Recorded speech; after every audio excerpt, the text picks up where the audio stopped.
Ask most people what serious home defense looks like, and they'll describe a gun counter, background check, waiting period, a form with your name and address on it. Here's what almost nobody knows. Federal law defines a firearm as a weapon that expels a projectile by the action of an explosive. That's the entire test. One word does all the work, and the word is explosive. Compressed air isn't an explosive. So there are rifles for sale right now putting over 900 foot-pounds behind a half-inch slug.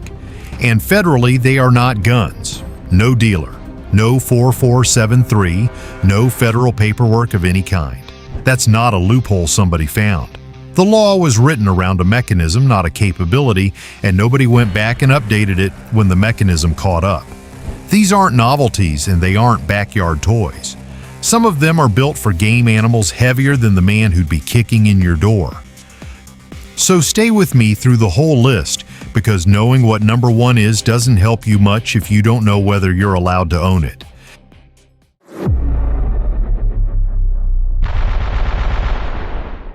At number 7 is the Riffe Euro Spear Gun, the most unexpected entry on this list and the perfect place to start. A Riffe Euro is a piece of laminated teak with rubber bands on the front. Riffe builds them from vertically laminated teak strips with a bolted front muzzle for added beam strength, and they run two 16mm Gorilla power bands connected by a 1,000-pound Spectra wishbone line. The shooting line is 300-pound abrasion-resistant nylon monofilament. The trigger is a two-piece stainless steel mechanism with a built-in silencer and a spring-loaded rotating safety. The shaft is a 7.1mm Hawaiian flopper, and the series runs from the E55 all the way up to the E130, with the 110X and larger models rated for blue water hunting. Depending on the model, overall length stretches from roughly 55 centimeters to 130 centimeters, giving divers everything from reef hunting maneuverability to the reach needed for open ocean pursuits. No electronics, no propellant, no combustion, just rubber under tension, a shaft, and a remarkably simple trigger mechanism. Yet it is effective enough that experienced divers take the larger models into blue water and pursue fish that can outweigh them. Now we're into something that actually gets used on big game every single season, by the hundreds of thousands. Matthews publishes the LiftX 29.5 at an IBO rating of up to 348 feet per second, 29.5 inches axle to axle, a 6-inch brace height, draw weights from 55 to 80 pounds, draw lengths from 24.5 to 30 inches, and a let-off of 80 or 85%. Physical weight is 3.99 pounds, which was the lightest compound Matthews had ever built when the platform launched. It runs the Switchweight X-Cam, and the newer limb shift system lets you micro-adjust the limb channel with a wrench instead of putting the bow in a press. Let's talk about what that actually means in energy, because nobody publishes that number and it's the one you care about. IBO speed is measured with a 350 grain arrow at a 30-inch draw and 70 pounds. Run those through the standard kinetic energy formula, CPA. Grain weight times velocity squared divided by 450,240, and 348 feet per second with a 350 grain arrow gives you about 94 foot-pounds at the muzzle. I want to be clear, that's my arithmetic off Matthews' published rating, not a Matthews claim, and IBO is a lab standard. Your real setup will be slower because hunting arrows are heavier than 350 grains and almost nobody draws exactly 30 inches. At number 5 is the Umarex Air Saber Elite X2, the surprising crossover that most people have never seen before. The Air Saber Elite X2 is an arrow gun. It fires a full-length carbon arrow, but there's no string, no limbs, and nothing to draw. Umarex builds it around a 240cc onboard tank filled to 4,000 psi, and it's a true double-barrel design. 2 arrows loaded at once, a push-through selector between them, and a second shot available almost instantly.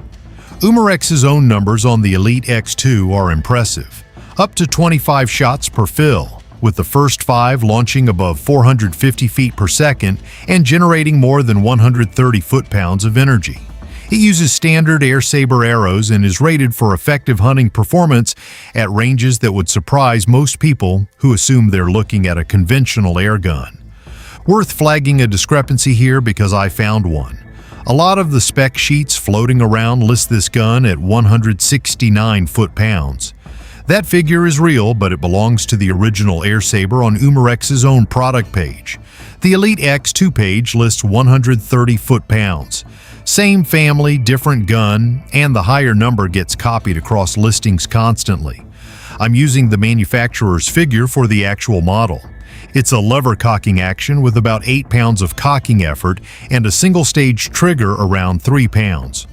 There's a full-length Picatinny rail on the receiver and additional rail sections up front for accessories such as a quiver, bipod, or weapon light. And that's what makes the Air Saber Elite X2 so unusual.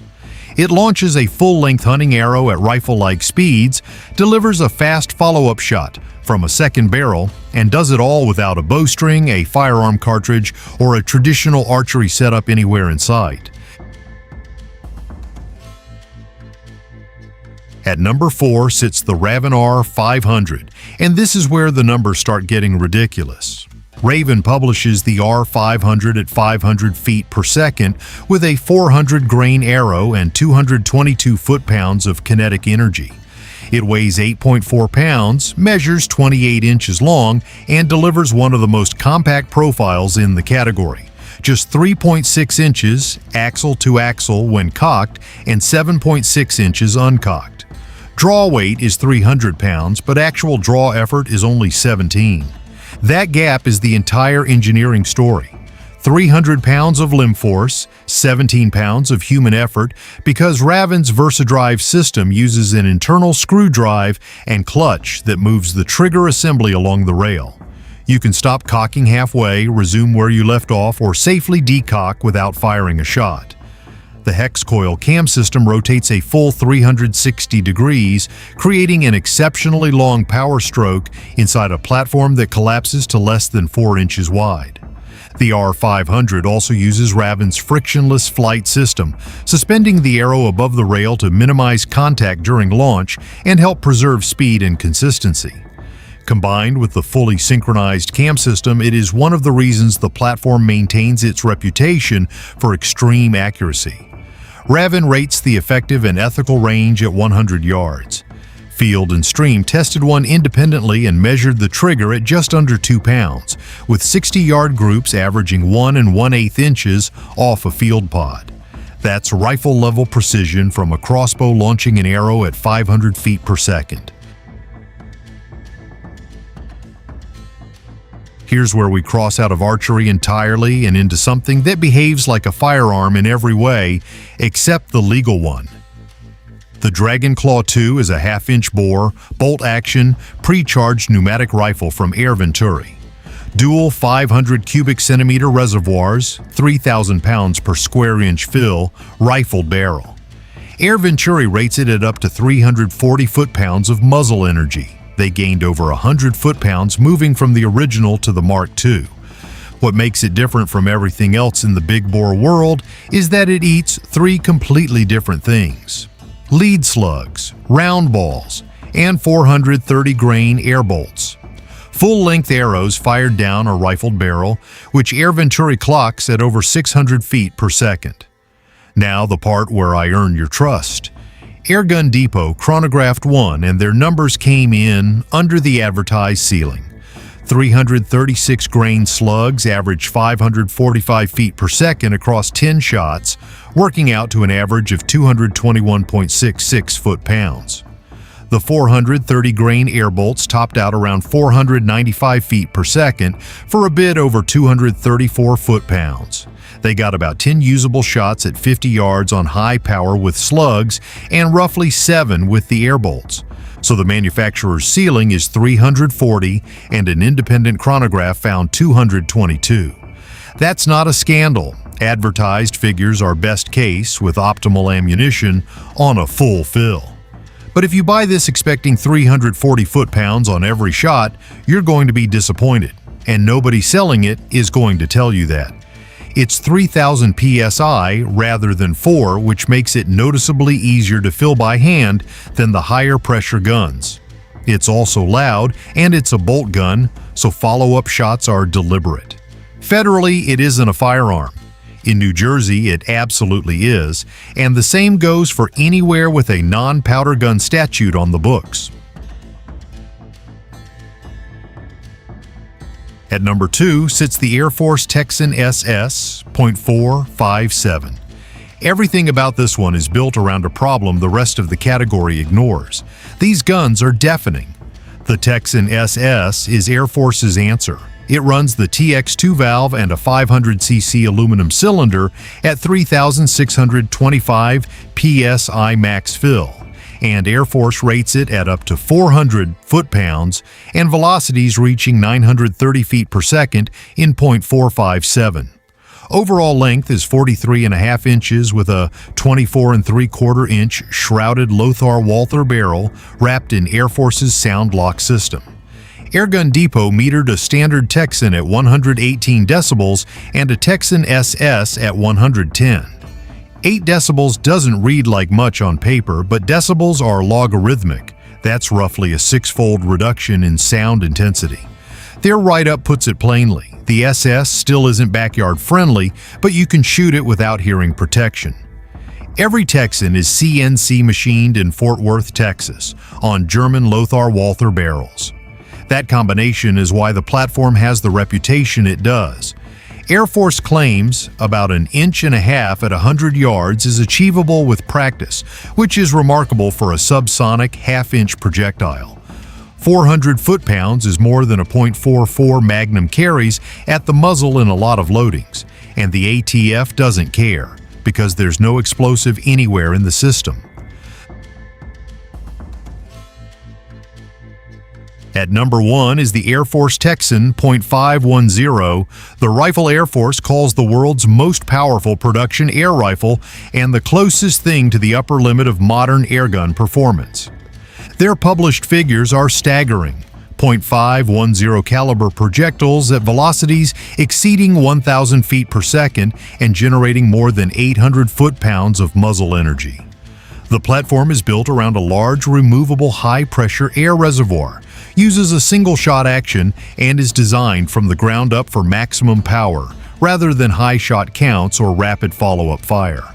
The .457 version of the same rifle clears 1,000 feet per second and more than 600 foot-pounds, while the newer carbon fiber models push the .457 beyond 700 foot-pounds using a 500cc carbon bottle filled to 250 bar. And the platform has continued to evolve. Air Force's Tex-Rex carbine, built around a titanium valve system with a user-adjustable bias port, is rated at more than 900 foot-pounds in .457. The .510 version reaches the same territory with a 620-grain slug traveling over 800 feet per second from a 24 3/4 inch barrel in a rifle weighing less than 7 pounds unscoped. Sit with that for a second. 900 foot-pounds is entering traditional centerfire rifle territory. That's the kind of energy normally associated with serious big-game cartridges, and it's coming from compressed air. Air Force is explicit about the intended role. These rifles are built for deer, hogs, predators, and other large game, and hunters have successfully used them around the world. This is not a novelty, and it is not a backyard plinker. It's a purpose-built hunting rifle that just happens to be powered by compressed air instead of gunpowder. So that's the list, and here's what I actually take away from it. Every one of these is lethal. That part isn't a marketing claim. The manufacturers publish the energy figures, independent chronographs confirm the neighborhood, and people take large game with them every season. The federal government doesn't regulate them as firearms for exactly one reason, and it isn't safety. It's that the law was written around explosives, and none of these use one. But lethal isn't the same as useful at 3 in the morning, and I'd be doing you a disservice if I ended this without saying it. Most of what you just watched is single shot, over 40 inches long, and needs either a high-pressure air source or a cocking cycle you can't perform quietly under stress. They're superb hunting tools. As the thing you reach for in the dark, almost all of them are worse than the options you already have. And the legal picture is not uniform. New Jersey treats every one of the air-powered guns here as a firearm under 2C39-1, with permit requirements and felony exposure attached. Other states have their own non-powder gun statutes. Federal law being silent doesn't mean your state is. If this was worth your time, subscribe. I read every statute I cite, and I'll show you the receipts. Tell me down below which one surprised you most, and if you think I got a number wrong, bring the source, and I'll pin the correction myself.